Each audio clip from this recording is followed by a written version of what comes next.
Κυρίες και κύριοι, ευχαριστώ για την παρουσία σας. Η εργασία που θα παρακολουθήσετε αφορά μια μελέτη περίπτωσης. Στην ομάδα μας ζητήθηκε να διερευνήσει τις επιχειρησιακές λειτουργίες ενός κόμβου αγροδιατροφικής εφοδιαστικής αλυσίδας.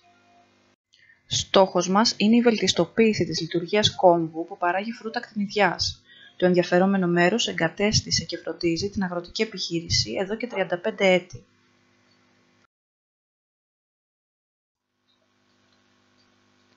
Ο προσδιορισμός των διεργασιών κατά τη διάρκεια μιας παραγωγικής χρονιάς, η οποία ξεκινά αμέσως μετά από τη συγκομιδή τον Νοέμβρη, ήταν η αρχική μέριμνα. Παρατηρώντας το διάγραμμα ροής, προέκυψαν σημεία όπου εμφανίζουν απώλεια πόρων. Με δύο λόγια, το Μάη, στο τέλος της Άνοιξης, αφαιρούνται τα ανομοιόμορφα, θα έλεγε κανείς άνθη, που πρόκειται να δώσουν σχήμα μη εμπορεύσιμο. Η ποσότητα αυτή υπολογίζεται πως ξεκινά από το 20% της παραγωγής. Η συγκεκριμένη εργασία επαναλαμβάνεται και τον Ιούνιο ώστε να διασφαλιστεί η ορθότητα του αποτελέσματος. Μια δεύτερη απώλεια στο στάδιο της τυποποίησης λαμβάνει χώρα στις εγκαταστάσεις των ψυκτικών θαλάμων. Εκεί, καρπός που έχει βάρος κάτω από 65 γραμμάρια απορρίπτεται από τη διαδικασία.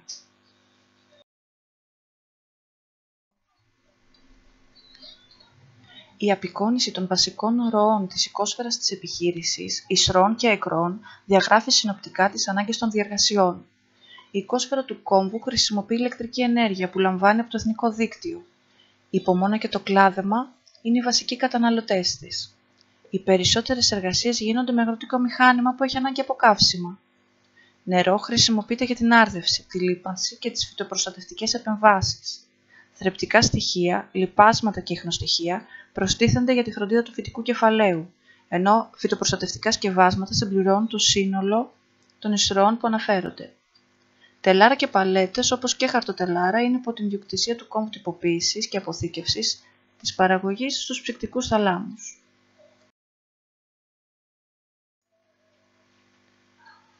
Η βιβλιογραφία που επιλέχθηκε να χρησιμοποιηθεί κατά τη διεξαγωγή της έρευνας αποτελείται στον πυρήνα της από δημοσιεύσεις της τελευταίας πενταετίας. Αυτό έγινε ώστε να διασαφινιστεί το πεδίο που απασχολεί την έρευνα την εποχή που διανύουμε. Ως εκ τούτου προκύπτει το συμπέρασμα πως η διαχείριση της εφοδιαστικής αλυσίδας συνάδει με την αειφορία. Ο τρόπος που αυτή την εκφράζει είναι το αποτύπωμα άνθρακα.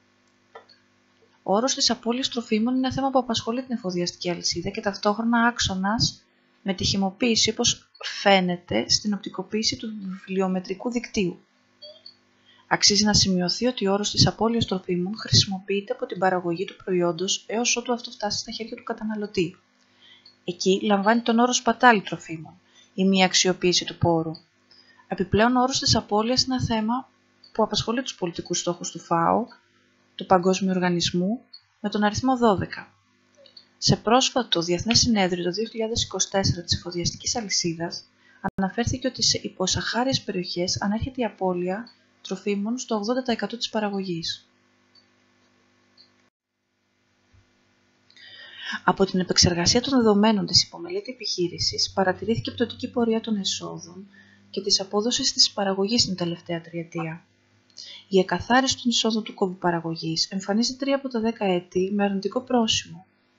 Συνεπώς, αθροιστικά με τις έντονες διακυμάνσεις της δεκαετίας, αναζητείται μια σταθεροποίηση της εικόνας των εισρώων. Τα στοιχεία του Παγκόσμιου Οργανισμού για την περιοχή της Μεσογείου δίνουν απώλεια τροφίμων της τάξης του 10% για το 2016. Το νούμερο αυτό αυξάνεται το 2021 σε 12%. Συνεπώς, όχι μόνο δεν ενημερώνονται επαρκώς τα δεδομένα με πραγματικά στοιχεία, αλλά και επιπλέον δεν γίνεται κάτι που να υποδηλώνει μια βελτίωση της κατάστασης σύμφωνα με τις υποδείξεις της αειφορίας. Στο παγκόσμιο στερέωμα η κατάσταση είναι στάσιμη στα επίπεδα του 13% την τελευταία σχεδόν δεκαετία. Η μελέτη σκοπιμότητας διεξήχθη από το Τμήμα Οικονομίας και Διοίκησης. Για το σκοπό αυτό προτάθηκε αρχικά το έργο της επαναφύτευσης της επιχείρησης με δέντρα, θηλυκά, στις κενές θέσεις της υπάρχουσας εγκατάστασης. Αυτή η κίνηση θα αποδώσει μελλοντικά περισσότερη παραγωγή, με τον διαχειριστή να εφαρμόζει τις ίδιες διεργασίες με παραπλήσιες ποσότητες εφαρμογών. Εναλλακτικά ο κόμβος, έχοντας την ιδιότητα της αγροτικής εκμετάλλευσης, μπορεί να προσφέρει με την εγκατάσταση φωτοβολταϊκού συστήματος ηλεκτρική ενέργεια στις ανάγκες της επιχείρησης αλλά και της αγρικίας.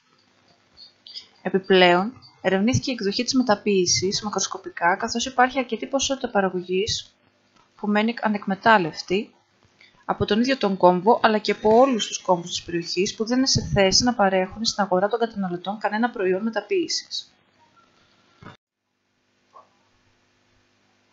Τα έξοδα από την αναφύτευση και η φροντίδα θα επιφέρουν μια αρνητική εισρωή καθαρών εσόδων για τα πρώτα 4 έτη. Οπότε και αρχίζει η παραγωγή των νέων φυτών που προσδίδει αύξηση του καθαρού εισοδήματος σε σταθερά επίπεδα από το 6ο έτος της φύτευσης και έπειτα. Η επιχείρηση είναι αποτέλεσμα προσωπικής εργασίας και για τον λόγο αυτό μας ζητήθηκε να μην υπολογίσουμε την αξία γης και τις εργατοώρες. Συνεπώς, το μέγεθος των εξόδων είναι όπως αυτό παρουσιάζεται για το ενδιαφερόμενο μέρος. Για τις ανάγκες της επιχείρησης απαιτείται ενέργεια που λαμβάνεται από το εθνικό δίκτυο. Οι εγκαταστάσεις του κόμβου είναι σε μικρή απόσταση από αυτό και μπορεί να προαχθεί η σύνδεσή του με σύστημα αυτοπαραγωγής. Το διάγραμμα εισρωής και εκροής ενέργειας που θα παραχθεί από το σύστημα αναλύεται στον κόμβο. Τα φωτοβολταϊκά πλαίσια λαμβάνουν ηλιακή ενέργεια. Αυτή μετατρέπεται σε ενέργεια που αποθηκεύεται στα στοιχεία της μπαταρίας. Από εκεί λαμβάνει για τις ανάγκες της επιχείρησης και η αγρικία. Ποσότητες ενέργειας που υπολείπονται της κατανάλωσης συμπληρώνονται από το δίκτυο που είναι συνδεδεμένο το σύστημα μέσω ηλεκτρονικού μετρητή. Ομοίως, ποσότητες που δεν είναι απαραίτητες πλέον στην πλήρωση της μπαταρίας υπάρχει δυνατότητα να διοχετευτούν στο δίκτυο διανομής έξω από τα όρια της οικόσφαιρας του ενδιαφερόμενου μέρους. Στο χάρτη αποτυπώνεται η ετήσια παραγωγή ενέργειας σε βατόρες ανά watt peak για κάθε περιοχή. Από τα δεδομένα στο διάγραμμα στην πρώτη στήλη αποτυπώνονται τα έξοδα για την αγροτική επιχείρηση. Είναι τα μισά όπως φαίνεται δίπλα, καθώς ο ενδιαφερόμενος έχει την ιδιότητα του αγρότη. Τα έσοδα από τη μελέτη σκοπιμότητας προσδιορίζονται στην τρίτη στήλη, ενώ στην τέταρτη βλέπουμε το καθαρό εισόδημα από την επένδυση του αγρότη να ανέρχεται σε 11.500 ευρώ σε 15 έτη από την επένδυσή του. Η τρίτη και τελευταία πρόταση από τη μεριά των ερευνητών είναι η μεταποίηση. Έχει ήδη αναφερθεί η παρατήρηση απώλειας παραγόμενων πόρων. Η βελτιστοποίηση της μεταποίησης του κλάδου, εάν δεν ξεκινήσει να υφίσταται ως αλυσίδα, δεν μπορεί να επέλθει. Επομένως, λείπει στην πράξη μια επιπλέον αλυσίδα εφοδιασμού στη μεταποίηση του φρούτου. Μια απόφαση στρατηγικής φύσης που θα δώσει αξία στην αλυσίδα του προϊόντος. Μια κίνηση που θα αυξήσει τη διατηρησιμότητα του φρούτου, θα διευρύνει τις επιλογές του καταναλωτή, θα προσφέρει απασχόληση σε συναφείς κλάδους και όλα αυτά σύμφωνα με τις αρχές της αειφορίας. Εδώ, στο διάγραμμα, η δημιουργία αξίας απεικονίζεται σύμφωνα με τα έξοδα που κάνει ο κόμβος της παραγωγής για τις εν λόγω ποσότητες. Η περαιτέρω διαχείριση αυτών είναι θέμα που αφορά και διαμοιράζεται σε πολλούς που θα συμμετέχουν στο εγχείρημα.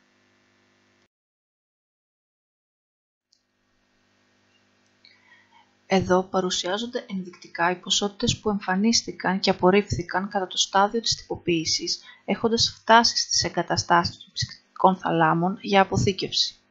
Όπως είναι φανερό, ξεπερνούν αυτές που αναφέρονται σαν μέσες τιμές απώλειας τροφίμων για την περιοχή της Μεσογείου για τη δεκαετία που έχουμε διανύσει. Αυτό που μπορεί κάποιος να αναλογιστεί είναι εάν από αυτές τις εμφανείς ποσότητες που απορρίπτονται, πόσες άραγε να είναι εκείνες που μένουν στο χωράφι με τη διεργασία του αραιώματος κατά την ανθοφορία. Λαμβάνοντας υπόψη παρατηρήσεις στο πεδίο από την έρευνα, οι ποσότητες είναι περισσότερες από τις διπλάσεις εκείνων που καταφτάνουν στα ψυγεία. Συνοψίζοντας, το πρώτο έργο είναι μια επένδυση με βάθος χρόνου. Απαιτεί κεφάλαιο της τάξης των 45.000 ευρώ στη 15 ετία. Απαιτεί προσωπική εργασία μεγαλύτερης έντασης από την ήδη υπάρχουσα και αυτό πρέπει να ληφθεί υπόψη. Στην πορεία υπολογίζεται να επιφέρει καθαρά έσοδα της τάξης των 44.000 ευρώ. Το δεύτερο έργο ολοκληρώνεται σε συντομότερο χρόνο. Η επένδυση είναι 6,4 φορές μικρότερη από την πρώτη, ενώ το καθαρό εισόδημα που αυτή θα επιφέρει στην 15 ετία είναι η επιστροφή των χρημάτων που επενδύθηκαν, συν 57% μεγαλύτερο του ποσού αυτού.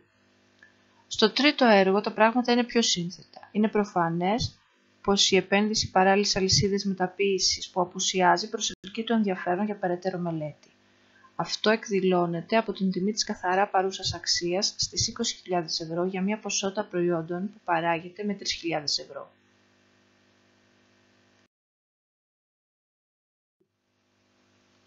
Η αρχή λειτουργίας και η φιλοσοφία διαχείρισης της εφοδιαστικής αλυσίδας βοήθησαν στην οπτικοποίηση των επενδυτικών προτάσεων. Αυτή είναι μια προτεραιότητα που καλό είναι να έχουν ο επενδυτής επιχειρηματίας αγρότης και η οικογένειά του, ώστε οι απολαβές τους να έχουν το βέλτιστο αποτέλεσμα με τον όσο το δυνατό επιθυμητό τρόπο.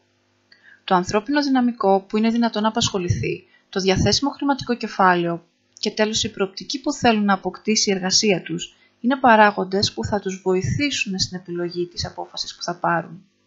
Η περαιτέρω έρευνα είναι σκόπιμη όποια και αν είναι η διάθεση του ενδιαφερόμενου μέρους.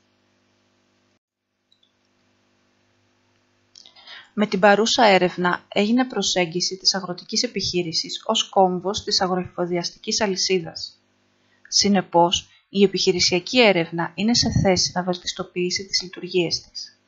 Η έλλειψη εγκαταστάσεων μεταποίησης προσδιορίζει το κενό μιας παράλληλης αλυσίδας εφοδιασμού που θα παράγει και θα ιδιοχετεύει με καινοτόμα προϊόντα, παρατείνοντας τον χρόνο ζωής των φρέσκων, νοπών προϊόντων αγροδιατροφής, αναδύοντας πρωτοβουλίες στην τοπική κοινωνία μέσω σύντομων εφοδιαστικών και πολλαπλασιασμό των κωδικών διακίνησης. Ενώ υπηρετούνται οι αρχές της αειφορίας μέσω των στόχων της βιώσιμης ανάπτυξης, με την απασχόληση και τον εξορθολογισμό προς μελλοντικές κατευθύνσεις.